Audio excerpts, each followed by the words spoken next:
Hey, everybody. Welcome to What You're Craving. Molly. Hey, everybody. Welcome to What You're Craving. Molly here. Part of What You're Craving is listening to stories of people who are thriving in their relationship with food and learn more about them. I call them the Breaking Up with Sugar Warriors.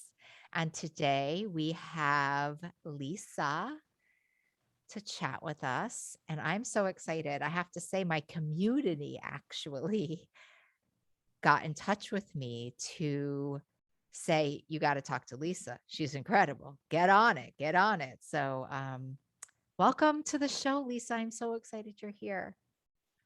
Oh, I'm so excited, Molly. Thank you for having me here. Oh, so fun. So, anyway, let's just chat it up. Tell me a little bit about what it was like before you healed your relationship with food. Give us a snapshot of, what happened and what it was like.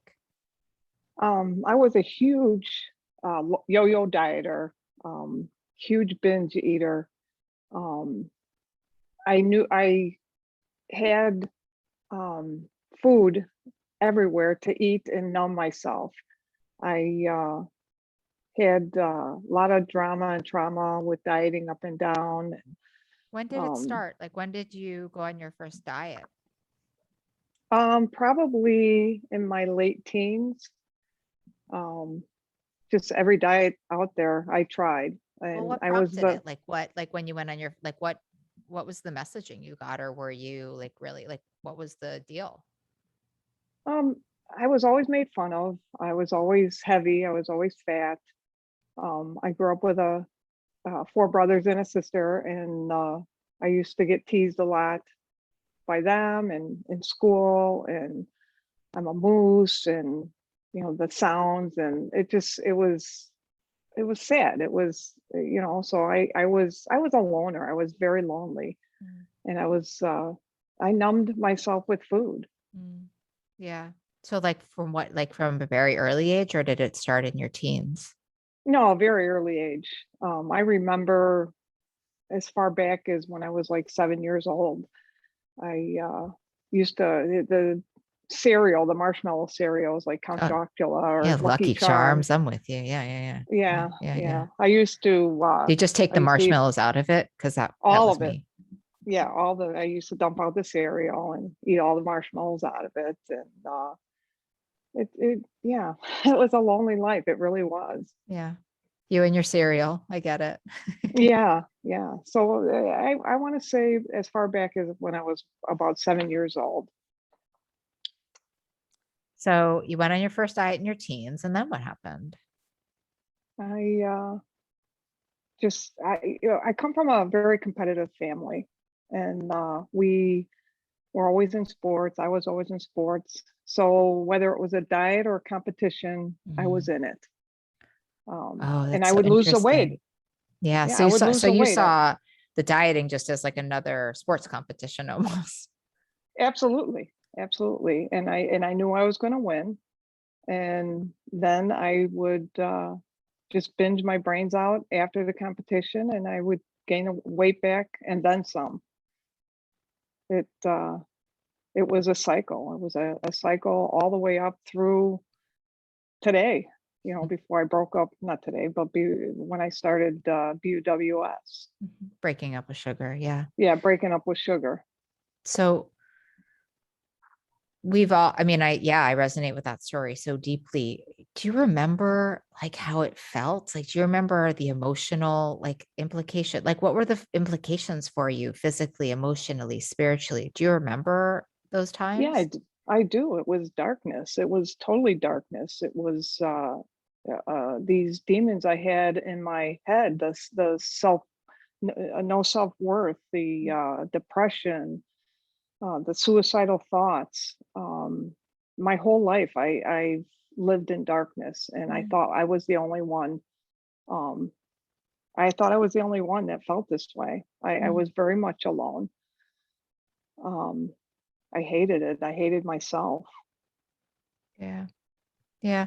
When you say like the darkness, like did you have people you talked to about this, or you just were like alone with dieting? Oh, I was alone. I was totally alone Mm. with the dieting and trying to lose weight. And even when I lost the weight, I didn't feel good about myself because the voices and the demons were still there, Mm. that I wasn't worthy. I was uh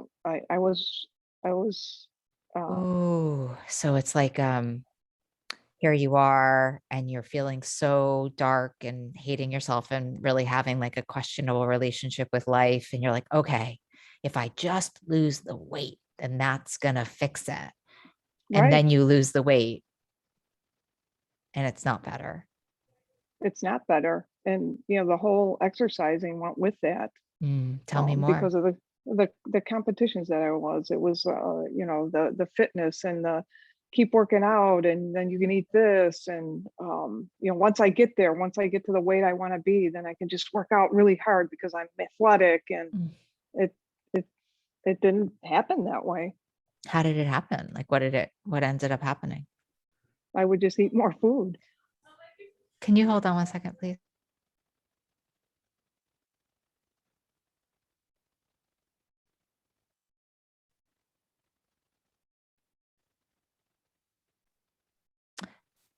You didn't get to hear that, but I just had to scream at my sister. Could you hear her when we were talking? No. Oh, phew. I was like, Lord. I guess you can probably see it on my face. Anyway, so let's go back to the dark. Let's go back to the darkness. Okay. So anyway, so it sounds like you were sort of trapped in the cycle, like diet, exercise, huh? I was, but my whole entire life, that's what it was. Diet, exercise, exercise, diet. If I exercise, I can eat more. It was all about the food Mm. and the exercise. And it sounds like maybe the third part of that triangle was some like really dark depression, huh? Oh my gosh, yes. Very depressed. I always heard like depression was the stop sign of the soul. What do you think of that? Uh, curl up in a ball and die. You That's know, your depression? yeah, curl up in a ball. Yeah, that's all it was saying And to you. It was just saying to you, like, you can't do this. I'm not worth anything, even though I knew I was a good person. Deep down, I wasn't worth. I was worthless. I hated myself. I uh, I hated myself. I was mean. Um, I just I wasn't happy. You were worthless because you couldn't lose weight and keep it off. Is that like what it came to? It was shameful. It was shameful. I would win these competitions. I would look awesome, and then I would gain all the weight back, and then I have to um, be inside myself, thinking Yeah. about what everybody else is saying about me. Yeah. That makes so much sense. That makes so much sense. So how many years did that go on for? Let's see, I'm 58, and I broke up with sugar January 13th of 2020, so 57 years or a little bit less. So can I say this is I'm just having this thought. Like, I think you're amazing for lots of reasons, but I think you're really amazing. You were still willing to try again at 57? Yeah, can you believe it? No, One I more actually time. can't. I actually can't. Like, it's like I'm tearing up. Like, no, I like literally like I'd like to start the podcast over and just understand that, to be honest with you. Like, talk about talk about not giving up. How did that go down? Like, what happened? So back in 2009, when I was in the competition from our local newspaper, I was in a fittest loser contest, and I had told my Wait, trainer, a he gave, fittest loser contest? Like you were doing like another weight loss challenge? oh yeah, Oh, that's the one that really kind of woke me up. Although it was 2009, because I didn't know what to do with the information. I just knew. So my uh, coach, my trainer, was like, "You're going to win this. You're going to win this." I said, "Yeah, but I'm going to go back to binge eating. He goes, no, you're not. And then out loud for the first time, I said, I think I'm addicted to sugar. I'm addicted to sugar. And then we had our conversation, but Where did that come from? Like, I don't know.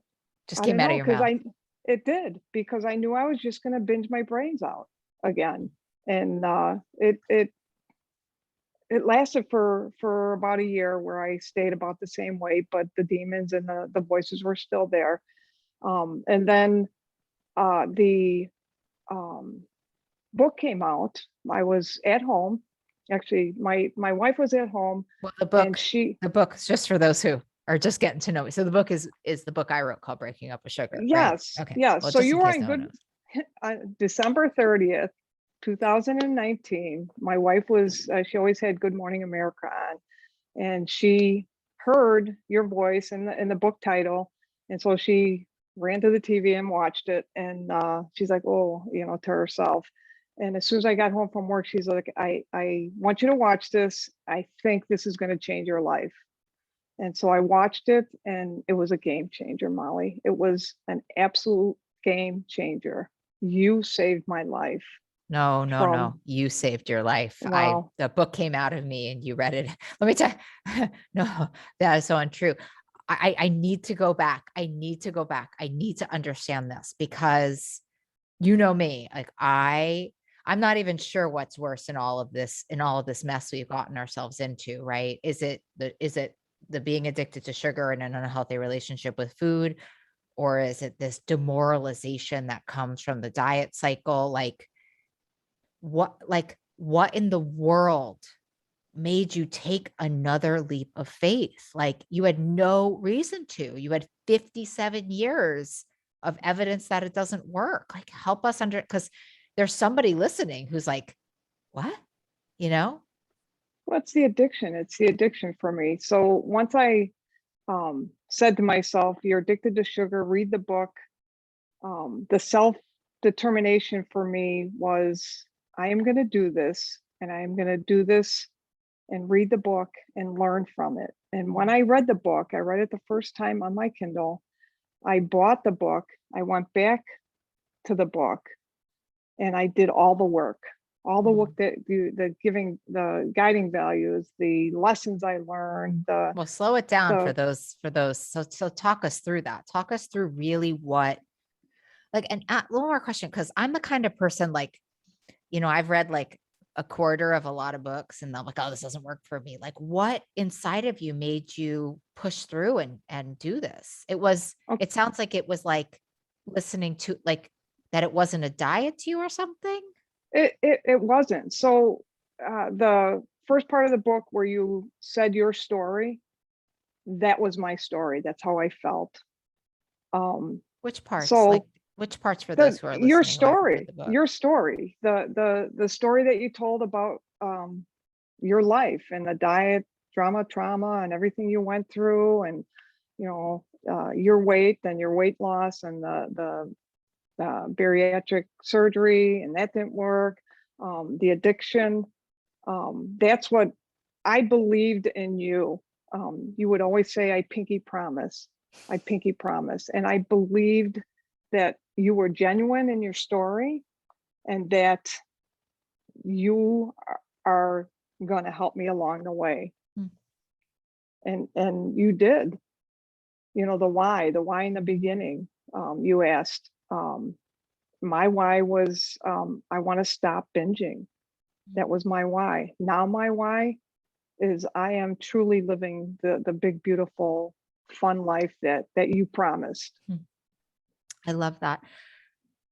I love that the why changes over time and the why. It's so important that we have a why that because it brings in emotion and it brings in the part of our brains that actually need to be engaged, right? That's what the research says about your why needs to be stronger than your addiction in many ways. And which sort of in other terms has been said that, the pleasure of being broken up with sugar has to be greater than the pain of it.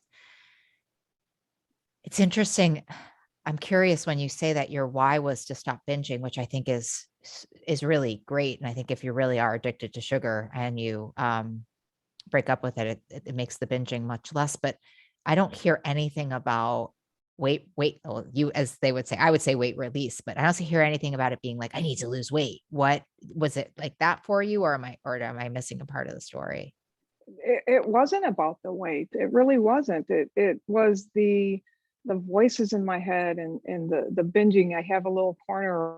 I had a little corner in my kitchen where I would just bin. Nobody knew that I was eating over there. The demons, the voices, the darkness. The darkness was horrible through my whole life. And you know how you're happy on the outside? I was always a jokester, happy on the outside, and I was dying on the inside. I called it my Robin Williams syndrome. He was Yeah. a happy-go-lucky guy. I was always the class clown, and everybody thought that I was this happy person inside and out. And I had those demons and the blackness, the darkness. Wow. So you really related to Robin Williams' struggle of being so happy on the outside and then being so suicidal and effectively killing himself on the inside. That was me. Yeah. Yes. And so perhaps is it that 57 years in, you were so tired that you're like, just help me not feel this way and maybe I'll release some weight. Did it feel like that? Yeah, 100%. I have this phrase through my career. And if we were like, if you were my like live patient, I would think this about you. This when someone comes into my office like that, I'm always like, more desperate, the better, right? The most desperate are the ones that I'm betting on. They're the ponies I'm betting on. And it's actually because of what you're saying. Because what I'm hearing is like your why, but also your expectation. Although stopping binging is like a miracle. Like, don't get me wrong, I'm with you. Like, there's nothing like the demoralization of like not being able to stop and being ashamed of yourself and feeling like totally hopeless all the time. But people tack on weight to it all the time, right? People tack on, and if I don't lose this 70 pounds, and I have treated, if I don't lose these 7 pounds, it's not working. And to me, it sounds like you went into this like weights, as I say, like weights an outcome, not a measure. And so Absolutely. just let me have some freedom from this behavior, and then I'll worry about the rest later. That's You hit the nail on the head. well, thank you. Bam. Boom. Yeah. So, but did you release any? I mean, and the viewers want to know. I mean, did you release any weight? Oh yeah. Do you want to know how much? I mean, like really badly. I just don't want to be that intrusive. I released 67 pounds. I've been this Whoa, way. Yeah, get I've it? been this, yeah, I've been this weight now for, I don't know, probably a good 6, 7 months. Wow. What's it Yeah, like? it's not about the weight, but it is about the weight. Legit. I feel amazing. I am on vacation right now, and just the walking and the exercise that I'm getting, that I can actually do and enjoy myself. Yeah. What about, I mean, that's almost 70 pounds. It's a lot of weight to release. Like, are you worried you're going to gain it back? It's a lot. I Not mean, at that's just a all. lot to like be betting on, right? Not at all. I will never go back. As I say and joke about, I will never go fat. I will never go back. How do you know? I know. I got that self-determination. I got all my breaking up with sugar Facebook group that I'm involved in daily. I call everything around the breakup with sugar community, I call that my therapy. I visit it every day. I comment every day. I got my core group of, they're all women. So I got my core group of women that have very similar stories. And it's amazing. Tell me about this court. Like, what do you guys do in your core Um, group of women? I call it a power circle, as you all know, but tell me about yes. this power circle of yours. It sounds like I Well, kind of want this in. it took a Do long you think I time. could It get took an a long, invite? yeah, absolutely, 100%. People might be all nervous though, Oh, that's the Molly worst. Carmel, of course. Oh, come on. Uh, now I lost my train of thought. Okay, so What do you do? the What do you do power, in the power? Like, like when you, you have this group of women, but what do you guys actually do? we text. We do a book study. Um, it's, I've never met these women. Um, and like, we're all friends. We all have this similar stories. We're all on our journeys through life and through the breaking up with sugar. And, if somebody has a struggle, they reach out, or if we haven't heard from one of the ladies, then, we reach out to them. And um, again, we all have different stories. We're all on different parts of our journey, and we Mm, all do it differently, but the same. Does that mm. make sense? Well, I mean, it makes all the sense. I mean, I'm just thinking about that research that says the opposite of addiction is connection, right? And it sounds to me like it's one of the biggest pieces of, I mean, it's one of the biggest pieces of this. I think I need to say for people listening though, and just being an addictions therapist, for my whole life, the other part of the story that I'm hearing that I'm just so impressed by, and I think grace is such a fascinating thing, isn't it? Like, Yeah, because you had this absolutely. moment where you're like, okay, I'm going to try this, but it sounds to me, and tell me if I'm wrong, but it sounds to me like the beginner's mind, like the openness that you went into this. It's like you really, like I write about in my book about the sacred vow that you just make this vow to like just stay the course, but you stayed the course with such an open mind, like that open palmed, and you, like there's such an openness to how you did it that, to be honest, like I'm actually not that surprised that you nailed it to the wall like you did, because there's how did you keep your demons at bay? Like, weren't there demons screaming at you, being like, you suck, you can't do this, go eat cake, I hate you, you're terrible, you're not worth losing this weight? Like, where did the demons go, Lisa? This seems too perfect for me. You know what? It almost seems too good to be true for me too. The tools that you give us in the book, in the Facebook group, in your coaching with Molly, the plan, kitchen is closed, you do you boo, all your comments. That's what keeps me going. That's what keeps me grounded. Um, But I guess and what the happened? support. Yes, and but what happens? Help me understand. Like, you must hit hard spots. Not really. Wow, Not your mind's really. just that open. It is. It is. So for me, the planning is one of my biggest tools that I have. Hmm. So I plan when, and we all do it differently. And that's what's great about the group that Definitely. I met. Yeah. If people are intrigued. The women are intrigued and they want to hear, well, how do you do this? And how do you do that? The planning for me, I plan the night before when and what I'm going to eat. I don't do a snack. It's not for me. And I struggled with that in the beginning. And then your voice in my head is, you do you, what works Hmm. for you.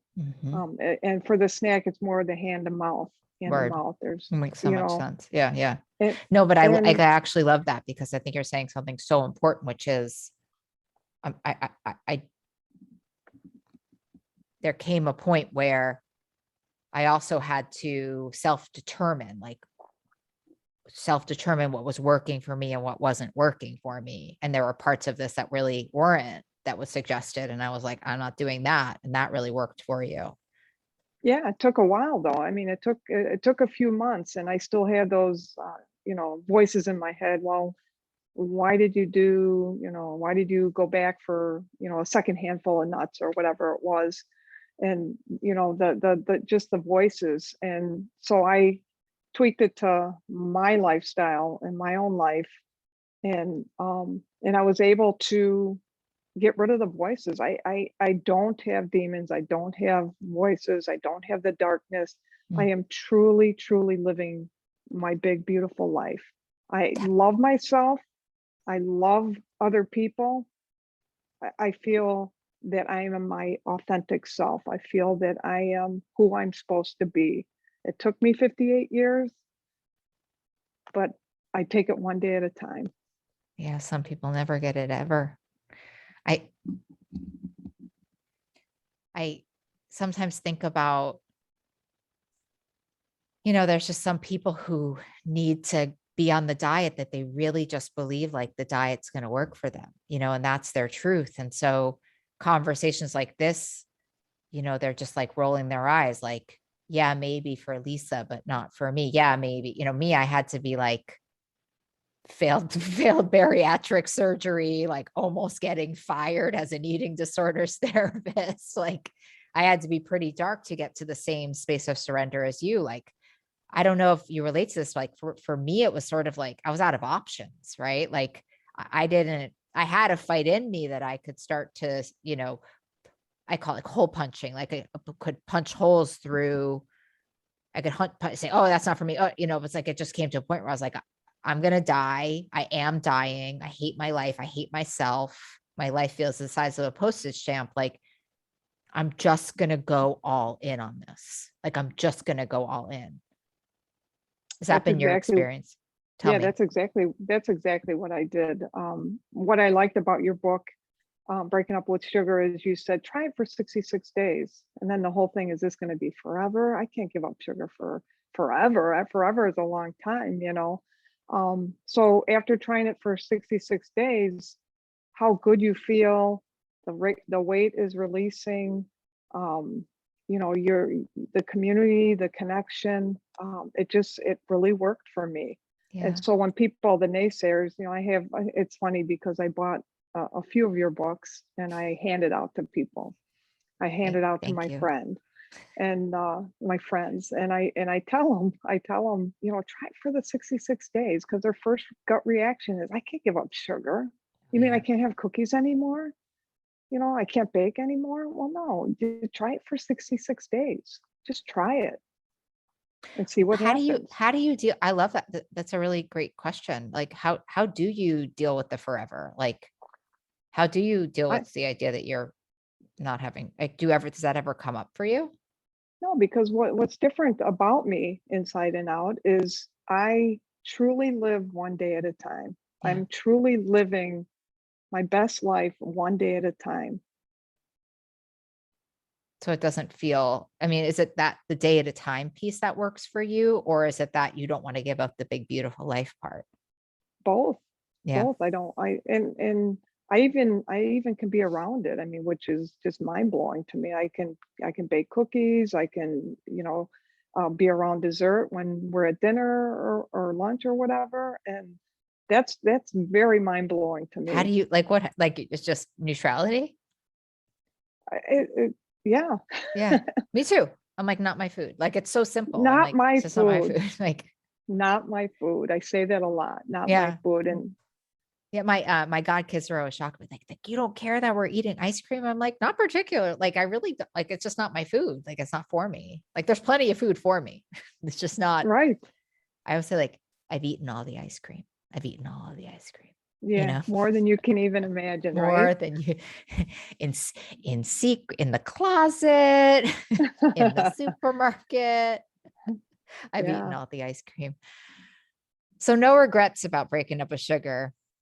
And not a anything one. you've learned that you didn't realize that you would learn in all of this? Um, the biggest thing for me is I am not the only one Mm, with my past, my story. I'm not the only one. I'm not the only one. mm.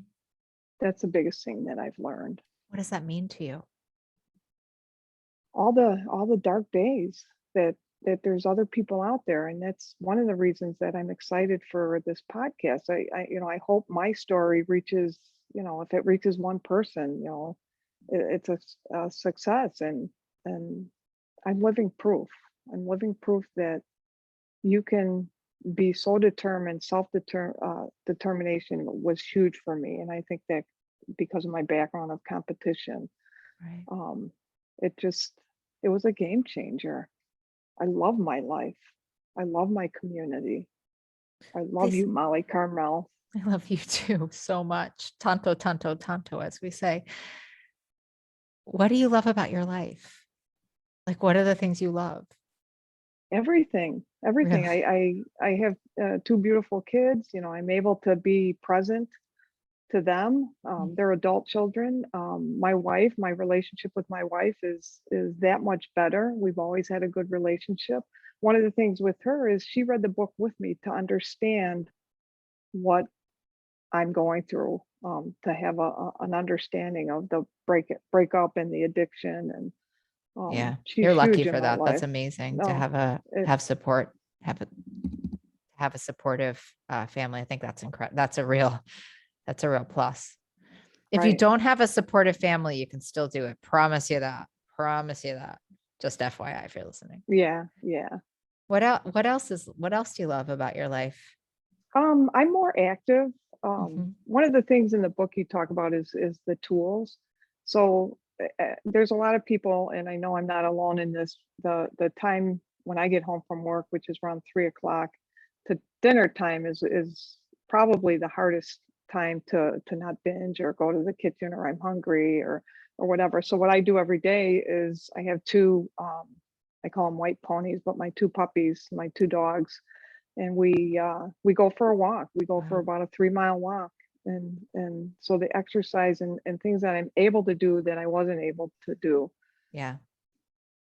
I love that. So you sort of ride out the cravings with the dogs. So smart. Yeah. And having this thought about shit, what was it? I have to think about it. Oh, I remember. Alex is going to be so excited about editing this, let me tell you. Uh, sorry, Alex, I love you. Um, you know what else is so great? You know what else is so great? I think all the clothes fit all the time, 100%. right? You're not like, oh, are these, what do 100%. I like? Just all the, right? Because you're like, as you're now, you're at the stabilization, like all the clothes fit all the time. It's never like, wait, is this thing going to fit? Is this going to be okay? Am I right? Yeah, and you feel good. Yeah, right. It's a new life. It is a new life. Depression lifted. So Elise, you're amazing. If you had to tell something, if you had to say a few things to that, like your 56-year-old or your 50 or your 12-year-old self, like what would you want to tell her? Believe in yourself. Believe in yourself. You are not alone in this addiction. Yeah. Yeah. And you're a rock star. It takes something to stay the course. It takes something to stay the course. And it's a funny thing, right? Like we'll never know why anything's happening, but it's an interesting thing that the exhaustion of your diet drama and your food diet drama and trauma got you so surrendered that you were like, fine, I'll just do the thing. Right. Right? And I love the idea that you understanding that it's not a personality trait and it's not moral, that it's like very biochemical and spiritual actually is the thing that shifted you into, as you say, the person that you were always supposed to be. And we're so lucky to have you just as you are. Thank you. Thank you for believing in yourself. And thank you for coming and talking to us today. What a beautiful and important story for us all to hear. I feel better. I didn't even feel bad when I started. Thank you, Molly Carmel. I love you with all my heart and soul. I love you with all my heart and soul. So thank you so much for coming on the show today. Mwah. Bye-bye. Bye.